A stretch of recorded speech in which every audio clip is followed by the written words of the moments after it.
Assalamualaikum warahmatullahi wabarakatuh dan salam sejahtera. Cikgu ucapkan kepada pelajar-pelajar semua, cikgu harap pelajar sentiasa berada dalam keadaan sihat sejahtera dan sentiasa dikurniakan nikmat kesihatan untuk pelajar terus menambahkan ilmu pengetahuan. Pada kesempatan kali ini, cikgu akan memberi taklimat panduan pelaksanaan kajian KIS bagi mata pelajaran sejarah KSSM tingkatan 1. Untuk makluman pelajar, kajian KIS untuk sejarah KSSM tingkatan 1 wajib dibuat oleh pelajar. Semoga dengan panduan ini dapat membuka minda pelajar apabila diarahkan oleh guru untuk membuat kajian KIS nanti. Beberapa tambahan yang cikgu lakukan seperti tata cara pembentangan sebagai pilihan itu bergantung kepada arahan daripada guru pelajar sendiri. Baiklah, kita mulakan taklimat sekarang. Sediakan pen dan kertas untuk mencatat butiran-butiran yang perlu yang mungkin boleh pelajar jadikan rujukan apabila melakukan kajian KIS nanti. Kita mulakan.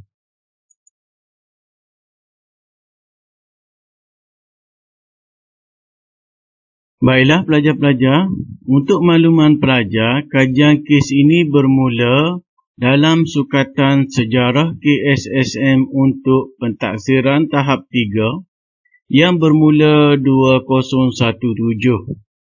Dalam kajian KIS ini terdapat 8 perincian yang perlu pelajar muatkan semasa membuat laporan kajian. Pertama, kita tengok mesti ada tajuk. Dalam tajuk itu diletakkan sekali nama dan tingkatan serta nombor kad pengenalan. Yang kedua, ada pendahuluan. Yang ketiga, ada objektif kajian.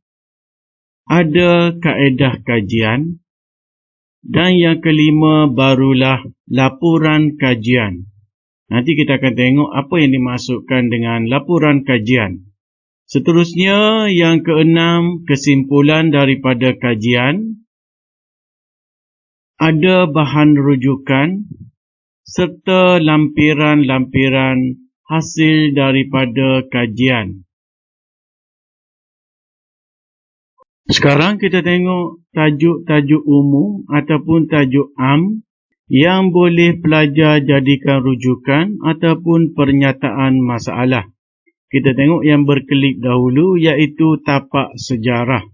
Bagaimanapun tajuk-tajuk am yang cikgu tunjukkan ini hanyalah panduan dan pelajar boleh memilih tajuk-tajuk yang lain untuk dibuat kajian KIS ataupun sebagai pernyataan masalah. Okey, kita tengok yang pertama, contoh tapak sejarah yang boleh pelajar jadikan pernyataan masalah dalam membuat kajian KIS. Pertama, gua. Yang kedua, tapak arkeologi. Jadi pelajar boleh memilih mana-mana gua untuk pelajar jadikan rujukan dan boleh membuat kajian sama ada secara alam cyber ataupun melalui rujukan-rujukan di perpustakaan ataupun bertanya kepada pihak-pihak yang mengetahui. Seterusnya, binaan sejarah seperti bangunan, alatan-alatan seperti pengangkutan, kegunaan harian, alat-alat untuk kegunaan harian yang melibatkan keselamatan. Contohnya penciptaan bom, penciptaan pistol, senjata dan sebagainya boleh dijadikan sebagai kajian KIS untuk pelajar-pelajar membuat persembahan nanti di hadapan kelas. Ketiga, kita tengok sejarah sukan seperti sukan Olimpik, sukan Asia dan juga sukan SEA. Perlu pelajar ingatkan kajian di tingkatan 1 ini melibatkan tamadun dunia. Dan jangan buat pernyataan masalah yang melibatkan negara kita. Itu kajian di tingkatan 2 dan 3. Jadi, pernyataan masalah yang pelajar buat itu mesti merangkumi apa yang terkandung di seluruh dunia. Namun perlu pelajar ingat, semua yang dikaji itu pelajar perlu hubung kaitkan dengan apa yang pelajar lihat sekarang, terutama sekali di negara kita, ataupun hubung kaitkan dengan negara kita. Seterusnya kita tengok peristiwa sejarah. Contohnya peperangan, kemerdekaan sesebuah negara, bencana alam, contohnya banjir, tsunami, gempa bumi, ataupun kemelesetan ekonomi yang pernah melanda dunia. Seterusnya, contoh yang lain pelajar boleh buat pernyataan masalah adalah tokoh sejarah seperti tokoh akademik, tokoh pemimpin, tokoh tentera ataupun juga tokoh penemuan. Contohnya tokoh penemuan, dia menemui apa, beritahu tokoh tersebut, dan apa yang ditemui itu, apa yang berlaku kepada penemuannya itu pada masa sekarang. Itu contohnya. Seterusnya kita tengok tapak sejarah. Cikgu lanjutkan contoh seperti tapak gua, kita tunjuk tadi gua, ataupun seni bina yang lain seperti Gua Hira, Gua Ashabul Kahfi. Cikgu tak terangkan apa yang dimasukkan dengan Gua Hira, Ashabul Kahfi ini, di mana pelajar boleh membuat rayuan cyber dan mencari apa dimasukkan dengan kedua-dua gua ini. Seterusnya di Petra, seni bina tebukan batu, dan gua di India juga boleh dijadikan pernyataan masalah sekiranya pelajar berminat untuk membuat kajian KIS berkenaan dengan tapak sejarah. Contoh, link ataupun alamat internet untuk capaian, pelajar boleh tengok beberapa contoh yang cikgu beri seperti Wikipedia, YouTube dan laman-laman web lain yang ditulis oleh pelbagai pihak. Sekarang kita tengok juga binaan sejarah. Yang tadi tapak sejarah. Sekarang binaan sejarah, contohnya Tembok Besar Cina, Taj Mahal India, Menara Eiffel dan Candi Borobudur. Jadi pelajar boleh buat.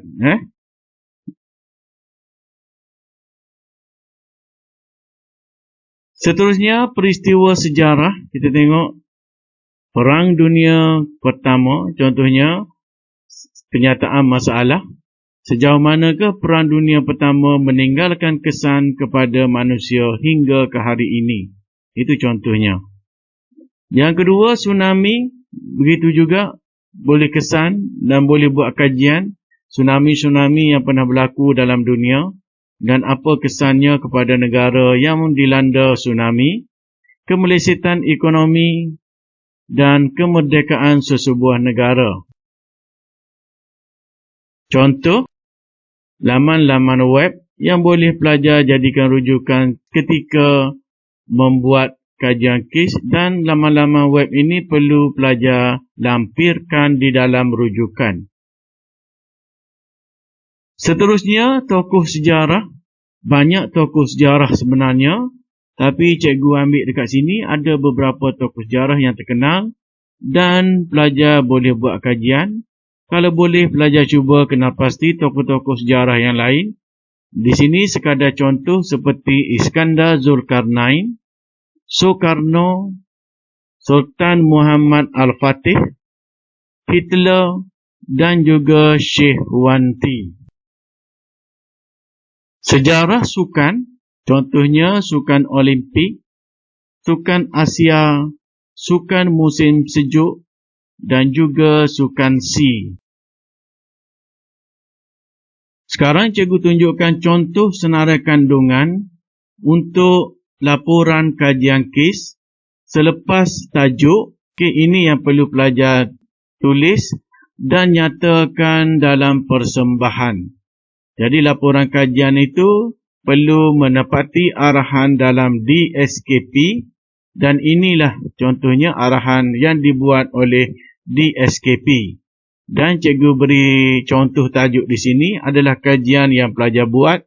Contohnya tajuk Aqueduct. Ada tajuk, senarai kandungan, ada penghargaan, objektif kajian, kaedah kajian, dan yang keenam, laporan kajian KIS. Laporan kajian KIS inilah bermulanya pelajar menulis apa yang dikaji. Seterusnya, pelajar membuat inference ataupun kesimpulan. Dan yang ke-8, lampiran. Dan seterusnya, ke-9 adalah rujukan. Pendahuluan. Ini adalah contoh bagaimana pelajar mahu menulis pendahuluan pada laporan kajian ataupun kepada kajian KIS yang dilakukan oleh pelajar. Pertama, nyatakan sebab kajian dilaksanakan. Contohnya, kajian KIS ini saya lakukan sebagai memenuhi keperluan tugasan mata pelajaran sejarah KSSM. Itu contoh. Lepas tu, dalam pendahuluan ini, pelajar mengucapkan terima kasih kepada semua pihak yang terlibat seperti guru, nyatakan nama guru kerana memberi tunjuk ajar sewaktu saya menulis kajian KIS ini.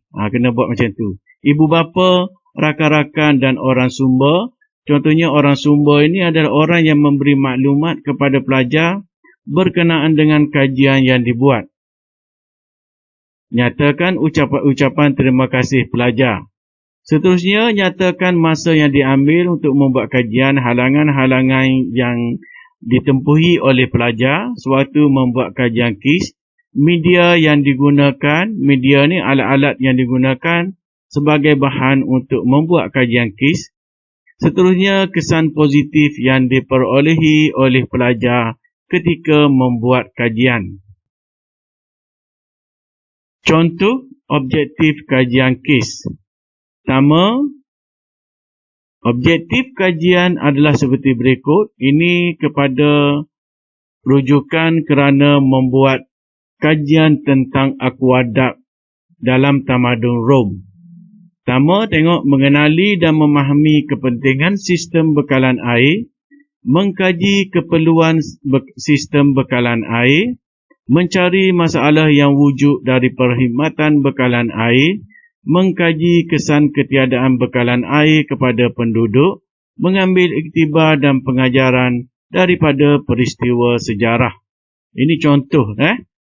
Contoh untuk pelajar membuat objektif kajian. Lalu pelajar perlu sesuaikan objektif ini dengan tajuk kajian yang pelajar buat. Contoh kaedah kajian. Perhatikan ayatnya, ini sekadar contoh. Saya telah mengguna beberapa kaedah kajian untuk mengkaji dan membuat kajian KIS ini. Antaranya, saya telah mengumpul banyak maklumat dengan lebih mendalam tentang sistem bekalan air, iaitu akuadak pada zaman tamadun Rom dan juga perbezaan dengan sistem bekalan air pada masa kini. Saya menemu ramah pelanggan perkhidmatan air terutama di kawasan yang selalu mengalami gangguan bekalan. Selain itu, saya juga turut menemu ramah pihak berkuasa untuk memahami dengan lebih mendalam tata cara bekalan air. Penyelidikan di perpustakaan Rayawan Cyber juga saya lakukan bagi mencari maklumat. Ataupun Rayawan Cyber bagi mencari maklumat juga saya lakukan. Boleh buat cara teknik, susunan ayat macam mana. Janji pelajar nyatakan kaedah-kaedah yang pelajar gunakan sewaktu membuat kajian KIS ini. Contoh laporan kajian, cikgu beri satu ayat pendahuluan. Contohnya, akuadak sangat terkenal dalam tamadun Rom dan ada yang masih digunakan sehingga kini. Akuadak berperanan. Pelajar boleh mulakan menulis berdasarkan fakta-fakta yang pelajar temui semasa membuat penyelidikan. Selain daripada itu, pelajar boleh download gambar-gambar yang terdapat dalam laman-laman web untuk pelajar jadikan pengukuhan kepada kajian KIS yang pelajar lakukan. Cikgu lanjutkan contoh penulisan laporan kajian dan penyataan masalah di sini adalah tentang aqueduct. Lalu pelajar menjawab apa yang pelajar persoalkan itu. Contohnya, apa itu aqueduct? Saluran air buatan manusia bertujuan mengalirkan air kepada keperluan penduduk, baik untuk tujuan ekonomi dan juga untuk kegunaan harian. Dalam pengertian masa kini, konsep saluran air dikenali dengan pelbagai panggilan, antaranya sistem bekalan air paip, empangan air dan struktur lain yang digunakan untuk tujuan tersebut. Dalam maksud lain, saluran air buatan juga disebut sebagai rangkaian atau jaringan bekalan air yang menghubungkan jarak sesuatu tempat. Kerap kali kita melihat tangki besar dibina kerajaan untuk simpanan bagi tujuan keperluan sesuatu tempat. Saiz saluran paip juga berbeza bertujuan memenuhi permintaan. Contohnya, saiz paip yang lebih besar dan tebal diperlukan untuk menampung permintaan yang banyak, manakala saiz paip yang tebal untuk menampung bekalan air yang tinggi. Aqueduct menggunakan teknik saluran air melalui permukaan bumi, manakala sistem bekalan air masa kini menggunakan teknik bawah tanah. Kata aqueduct berasal daripada bahasa Latin iaitu aqua yang bererti air dan duct atau duct bermaksud arah sesuatu tempat. Contoh kesimpulan ataupun inference ataupun penutup kepada laporan kajian. Pertama, memberitahu apa dapatan hasil kajian yang pelajar lakukan. Yang kedua, menyatakan kesan bahan sejarah yang dikaji itu kepada manusia zaman kini. Ketiga, memasukkan elemen kebat. Jika bahan sejarah itu tidak berlaku, apa senario pada masa kini? Contohnya, jika tamadun Rom tidak mencipta aqueduct, apakah bentuk sistem bekalan air pada masa kini? Contoh rujukan yang boleh pelajar buat untuk panduan semasa membuat laporan kajian. Pertama, pelajar boleh menggunakan mana-mana buku yang boleh diperolehi sama ada melalui pembelian ataupun melalui perpustakaan. Seterusnya, melalui jurnal, ensiklopedia, contohnya Encyclopedia of Britannica, temu bual, boleh membuat temu bual kepada mana-mana orang sumber. Seterusnya, melalui wawancara. Temu bual ni kita bercakap dan berbual, manakala wawancara itu lebih formal. Terutama sekali kita berhadapan dengan orang-orang yang berjawatan.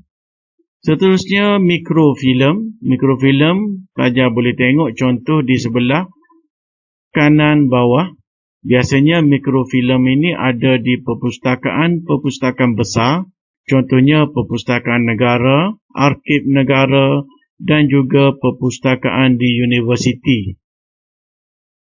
Diary pemimpin, ada sesetengah pemimpin yang membuat diarinya ataupun dipanggil memorial ataupun memori. Pemimpin dia ada menulis dan pelajar menemuinya di perpustakaan, lalu pelajar boleh membuat rujukan. Seterusnya, laman web seperti Wikipedia dalam bahasa Melayu ataupun Wikipedia bahasa lain, tapi waktu menulis mesti menulis dalam bahasa kebangsaan kita. Seterusnya, YouTube, pelajar boleh download video-video kemudian paparkan semasa pembentangan. Seterusnya, laman web yang ada dalam internet. Ini pula adalah panduan untuk lampiran.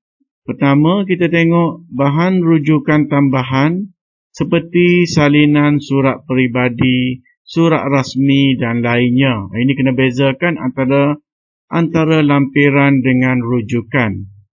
Salinan berupa CD ataupun compact disc temu bual, bahan video, sokongan fakta ataupun gambar-gambar sokongan yang lain bagi memperkukuhkan bukti bahawa pelajar membuat kajian.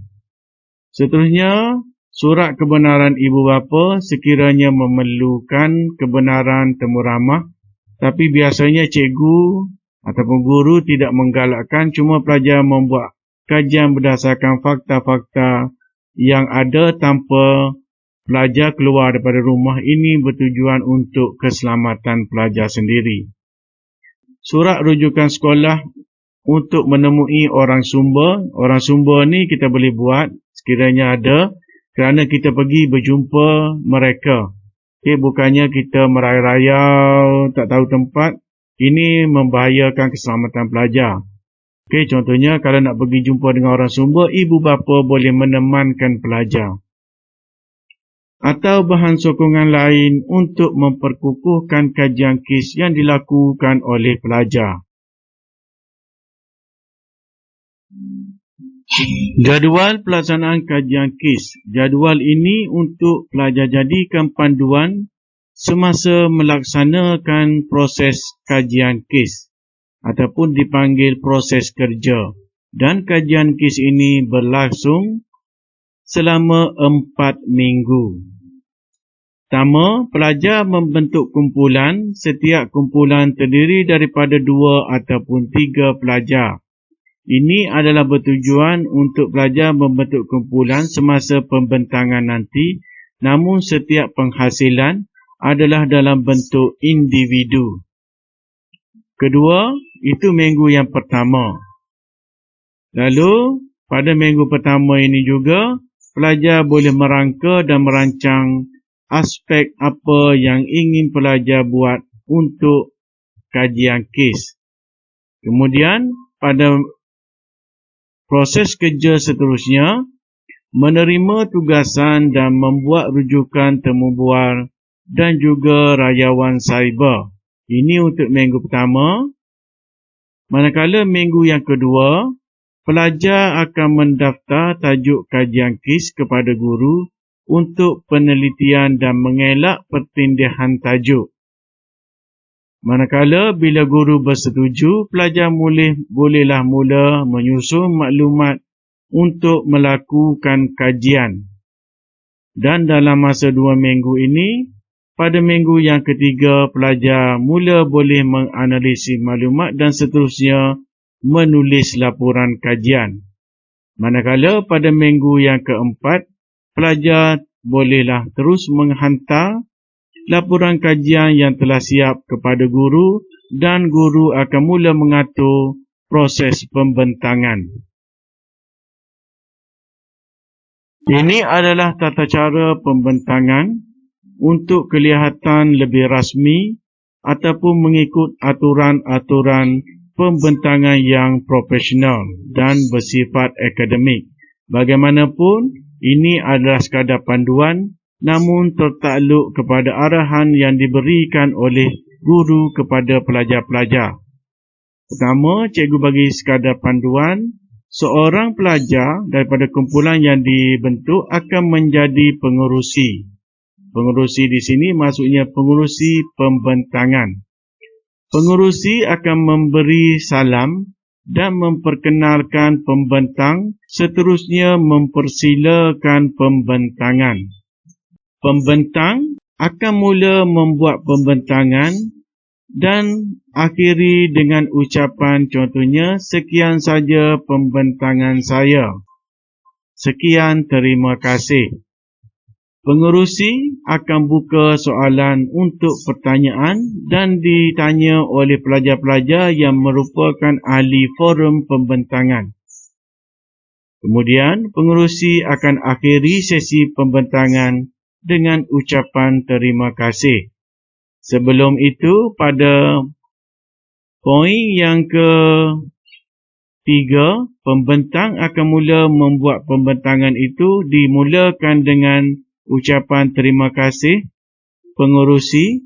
Kemudian, pembentang akan memulakan dengan memberi salam kepada guru dan juga rakan-rakan dan memberitahu apa tajuk pembentangan yang akan pembentang buat ataupun akan pembentang lakukan.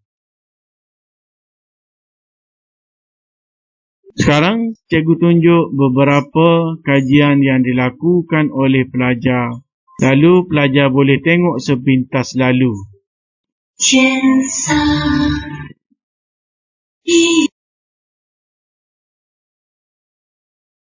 Itulah sahaja pelajar-pelajar taklimat panduan pelaksanaan kajian KIS untuk sukatan mata pelajaran sejarah KSSM tingkatan 1. Cikgu harap dengan panduan yang cikgu berikan ini akan membuka minda pelajar dan memudahkan pelajar untuk membuat kajian KIS, seterusnya dapat membuat laporan secara berkeyakinan dan berketerampilan. Ingatlah pelajar-pelajar, tunjukkan kelebihan diri dan jangan tunjukkan kelemahan diri. Kerana dalam era ilmu pengetahuan, orang akan mengagumi sekiranya pelajar menunjukkan kemampuan, tetapi orang akan tidak menghormati kita sekiranya kita menunjukkan kelemahan dan tiada pengetahuan.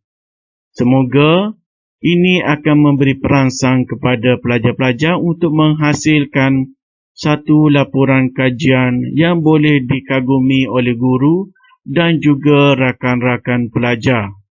Untuk itu, cikgu akhiri dengan Assalamualaikum warahmatullahi wabarakatuh dan salam sejahtera.